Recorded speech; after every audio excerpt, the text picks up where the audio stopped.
لو انزلنا هذا القرآن على جبل لرأيته خاشعا متصدعا من خشیۃ اللہ، یہ انداز پتھروں پہاڑوں پہ جائے تو وہ ریزہ ریزہ ہو جائیں۔ کہتے ہیں تھوڑا سا پڑا قریب نے اور پھر نظریں جھکائے ہوئے حضور اپنے گھر گئے۔ سرکار چلے تو میں پیچھے پیچھے، حضور گھر میں چلے گئے تو میں نے دروازے پہ دستک دی، باہر آئے، سلام لی۔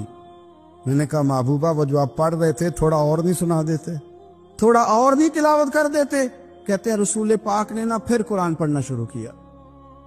میں کبھی بیٹھتا تھا کبھی اٹھتا تھا، جب حضور نے تلاوت مکمل کی تو میں نے آگے بڑھ کے ید اللہ والا ہاتھ تھاما اور دست مبارک پکڑ کے کہا سونیا، یہ مجھے کہتے تھے نہ سننا، میں نے زمانہ دیکھا ہے، میں کوئی عام آدمی نہیں، میں سردار ہوں، میں نے دنیا دیکھی ہے، مجھے قسم ہے جو آپ کی زبان سے نکل رہا ہے وہ بشر کا کلام نہیں، آپ مجھے کلمہ پڑھائے میں مسلمان ہونا چاہ کر۔ بڑے بڑے کفل ٹوٹے۔ حضرت عمر بھی آئے تو آئے قرآن کی تاثیر کی برکت سے۔ حضرت صدیق اکبر نہ اپنے گھر کے سین میں بیٹھ کے قرآن پاک پڑھتے تھے تو رویا کرتے تھے، روتے تھے۔ مکے کے کچھ سردار کٹھے ہو کے نبی کریم کی بارگاہ میں گئے، کہنے لگے ایک تو صدیق اکبر کو منع کرے کہ قرآن اونچا نہ پڑھا کرے، اور اگر اونچا پڑھنا ہے تو پھر اسے کہیں پڑھ کے رویا نہ کرے۔ حضور نے فرمایا اپنے گھر میں بیٹھ کے پڑھتا ہے روتا ہے، تمہیں کیا ہے؟ یا رسول اللہ، یہ ابو بکر صدیق جب قرآن پاک کی تلاوت کر کے روتے ہیں نا تو ہماری بچیاں بھی رونے لگتی ہیں، ہماری عورتیں گھر کا کام کاج چھوڑ کے تو صدیق اکبر کے دروازے پہ کھڑی ہو کے روتی رہتی۔ حضور ان سے کہیں یہ قرآن سے جو شغف ہے ان کا، کہاں گئے مسلمان جو قرآن پڑھنے والے تھے، کدھر گئے؟ سارا کچھ ہی ہمارا موبائل لے گیا۔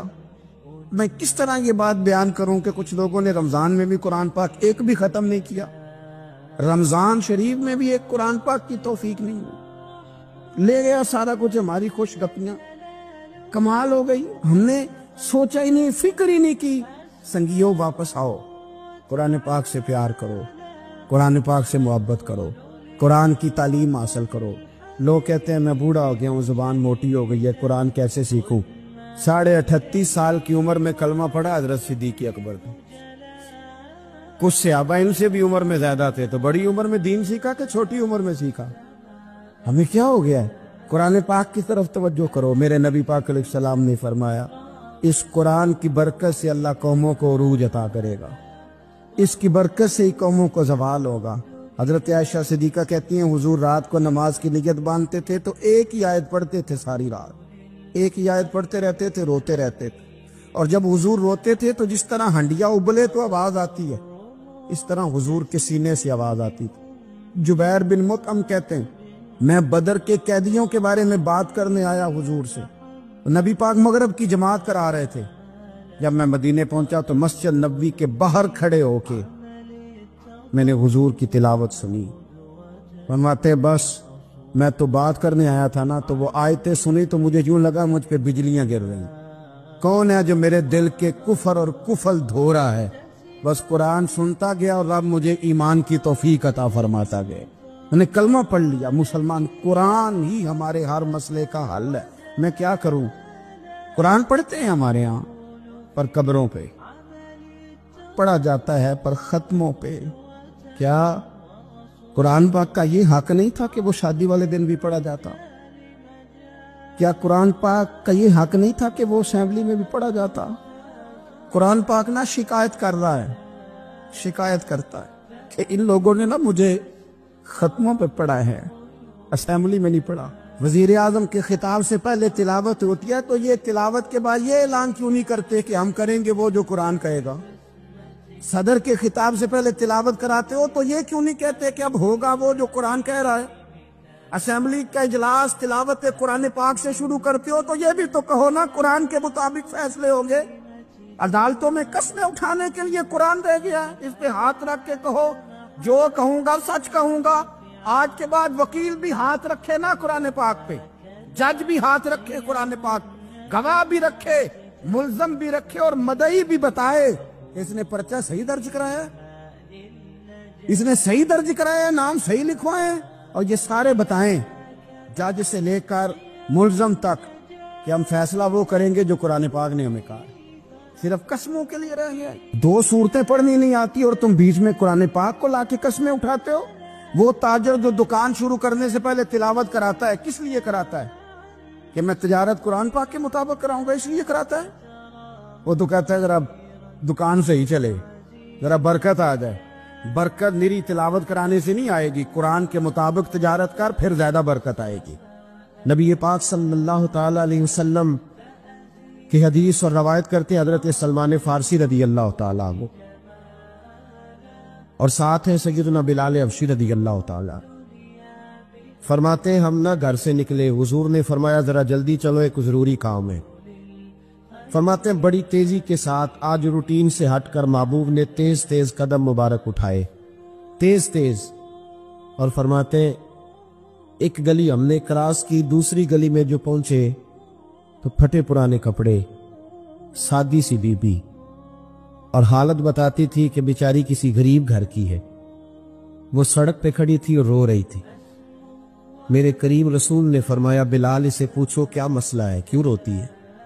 تو حضرت سلمان عرض کرتے ہیں میں نے کہا حضور میں پوچھ لیتا ہوں، آپ جائیے، کام بڑا ضروری ہے جو نکلے، میں معلومات کرتا ہوں۔ تو محبوب نے فرمایا نہیں، اس کے آنسو پوچھنے سے ضروری کوئی کام بھی نہیں، پہلے اس کی داد رسی ہوگی، اسے پہلے پوچھا جائے۔ روتے نہیں رہتے لوگ گھروں میں، لوگ گزر نہیں جاتے چپ کر کے؟ کتنے لوگ تڑپتے، کون احساس کرتا ہے؟ نبی پاک سید عالم صلی اللہ علیہ وسلم رکے اور اس خاتون سے پوچھا کیا بات ہے؟ اس نے کہا کہ بات کوئی بھی نہیں، میرا ایک ہی موٹا سا مسئلہ ہے۔ کہا وہ کیا؟ کہنے لگی میں غریب ہوں، اور غریبی بذات خود بہت بڑا گناہ ہوتی، لوگ بڑا جرم سمجھتے ہیں اس کو بذات خود۔ میں نے شروع میں کہا نا کہ مذہبی سٹیج کی بھی صدارت غریب آدمی نہیں کر سکتا، کیونکہ غریب جو ہوا جد کل دتھی ہونی انہیں نیڑے بیٹھا ہے نا جی، جد کل نہیں انہیں تو پیچھے جا کے بیٹھا اینڈ تے اس کو کہنا دتھی ہے۔ اس سٹیج پہ بھی غریب آدمی کی صدارت نہیں ممکن ہو ہی نہیں سکتا۔ میرے رسول پاک سید عالم صلی اللہ تعالی علیہ وآلہ وسلم نے فرمایا پہلے اسے پوچھو کیا مسئلہ ہے۔ وہ کہنے لگی میں غریب ہوں، بوڑھی ہو گئی ہوں، ساری زندگی غلامی میں گزاری ہے، تیل لینے آئی تھی 5 دینار کا، بوتل میں تیل بھروایا ہے، اور اب بوڑھی ہوں نا تو کمر درد کرتی ہے، پیر پیچھے موڑا ہے تو میں گری ہوں، تیل زمین پی گئی ہے، اب زمین تو واپس نہیں کرتی، لیکن واپس جاؤں گی تو ایک یہودی عورت کی ملازمہ ہوں، وہ درے سے مارے گی، کھال ادھیڑ دے گی، میں بڑی پریشان ہوں، اب نہیں مار کھائی جاتی، ہڈیاں بوڑھی ہیں، قربان جاؤں۔ حضرت بلال کو حضور نے حکم دیا، فرمایا دوڑ کے گھر جا 5 دینار لا۔ فرماتے 5 دینار لائے، تیل خرید کے دیا، وہ پھر رونے لگی۔ فرمایا آپ کیوں روتی ہے؟ اس نے کہا بتایا نا غریب ہوں، غریب کا جرم کوئی نہیں ہوتا، لیکن پیس دیا جاتا ہے، پھر بھی مار تو اب بھی پڑے گی، اب کیوں پڑے گی؟ تو عرض کرنے لگی محبوبہ مار اس لیے پڑے گی کہ دیر سے کیوں آئی ہے۔ تو میرے کریم رسول اور وہ بی بی حضور ابھی آئے ہیں مدینہ طیبہ، امام یوسف صالحی فرماتے ابھی آئے تھے حضور، سبل الہدی والرشاد کے مصنف کہتے ابھی آئے تھے نبی پاک، وہ جانتی بھی نہیں تھی۔ تو سید عالم صلی اللہ تعالی علیہ وسلم نے فرمایا اچھا مار پڑے گی؟ کہا ہاں۔